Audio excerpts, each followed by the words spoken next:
Hocam şimdi size daha önceki videolarda motosiklet mi araba mı diye sormuştum ama bu sefer şöyle bir soru soracağım. Satranç mı, tavla mı? Şimdi bu soruyu sorduğunuz coğrafyaya göre cevabı değişiyor aslında.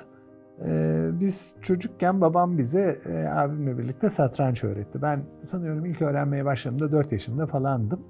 Ve hani çok da severek oynardık o zaman. Babam bize karşı biraz daha adil olsun diye mesela kendi vezirini çıkartırdı, işte filini çıkartırdı, bir şey yapardı. Ben onu mesela kendime hakaret kabul ederdim. Niye ben hani seninle aklen yarışamayacak mıyım diye. Ve hakikaten satrancı çocukken çok severek oynadığımı hatırlıyorum.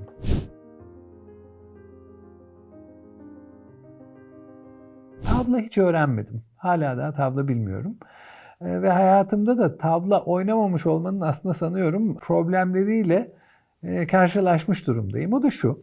Şimdi satranç bir strateji oyunu. Siz hani birkaç hamle sonrasında ne yapmayı düşündüğünüzü kafanızda bir yere koyuyorsunuz. Karşınızdaki ne yapar onu hesaplıyorsunuz. Karşınızdaki sizin yapacağınızı anlar mı onu hesaplıyorsunuz ve bir oyun kuruyorsunuz. Şimdi Almanya'da yaşadığım yıllarda satranç oynamış olmanın bana çok büyük katkısı oldu. Çünkü orada hayatınız belli bir plan çerçevesinde aslında öngörülebilir bir şekilde akıyor. Ama Türkiye gibi coğrafyalarda satranç yerine tavlanın yaygın toplum kültürü olmasının sebebi bence biraz toplumsal olarak bu öngörülebilir hayatın buralarda sık görülmemesi.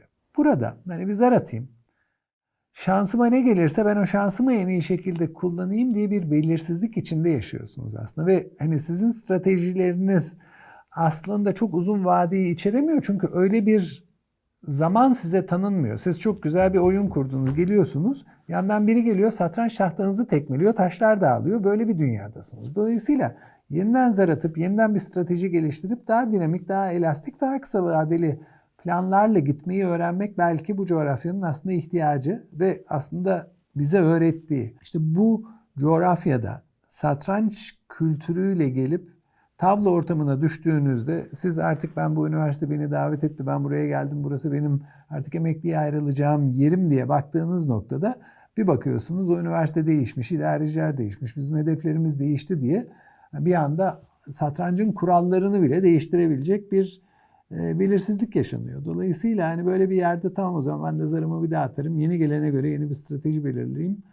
diyebilmek lazım. Türkiye'de yaşıyorsanız herhalde ikisini de biliyor olmak en avantajlı pozisyona getiriyor bence sizi. Yani ne sadece tavla bilmek işinize yarıyor ne de sadece satranç bilmek işinize Evet, yarıyor. yani B planlarınız, C planlarınız, D planlarınız olabilecek bir elastikiyette olmalısınız. Bir de çok böyle hani tek bir stratejiye fazla bağlanmamak herhalde gerekiyor sağ kalabilmek için.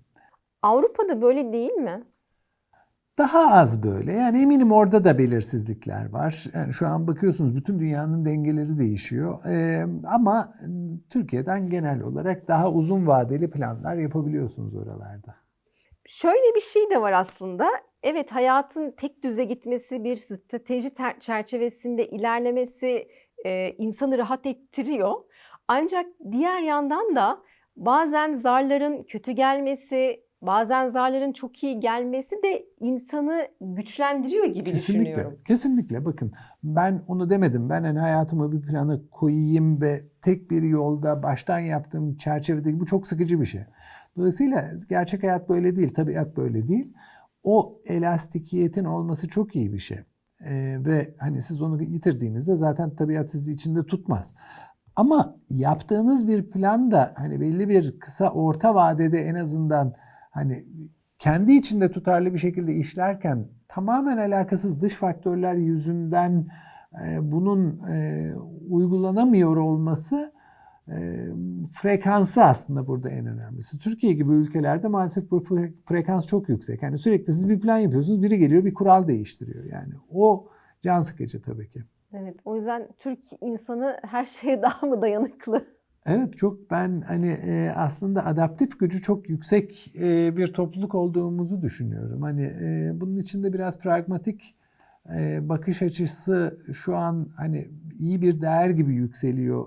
Ama kastım aslında o değil. Hani hayatta kalabilmeyi becermek iyi bir şey. Ama insanların belli bir strateji içinde yaşaması da bence aslında bir akademik, nasıl diyeyim, alışkanlık olduğu için bana doğru geliyor. Tabiatla uyumlu mu bilmiyorum ama dediğim gibi hani ben çocukluğumdan satrancı öğrenmiş biri olarak hala daha doğru diye onu belirledim. Onda ilerlemeye çalışıyorum.